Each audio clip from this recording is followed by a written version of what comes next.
বন্ধুরা এখন যে ওয়ার্কআউটটা দেখবো সেটা হচ্ছে বাইসেপসের জন্যই প্রিচার কাল, যেটাকে আমরা বলি মেশিনে যেটা ওয়ার্কআউটটা করা যায় সেটা কীভাবে করে দেখাই।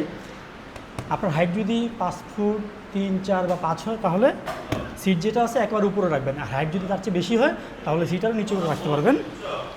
ওইটা আপনার যেরকম স্বাচ্ছন্দ্য বোধ করেন সেরকম ওয়েট নেবেন। হাত এটা থাকবে এখানে সাপোর্ট, বডি স্ট্রেচ, তারপর টানবেন এভাবে।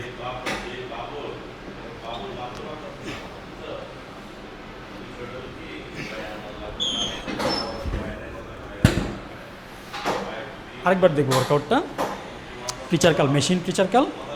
সিটটা একবার উপরে রাখলাম, যেহেতু আমাদের হাইট এরকমই 5 ফুট 5-এর মতো 6-এর মতো, একবার উপরে সেট করলাম, ওই পর্যাপ্ত পরিমাণে নিলাম। আর এখানে মাঝখানে বরাবর ধরবো, আঙ্গুলিটা বাইরে দিব, বাইরে থেকে ধরবো, ফোরআর্মসটা এখানে সাপোর্ট থাকবে, বডি সোজা, তারপরে এভাবে টানবো।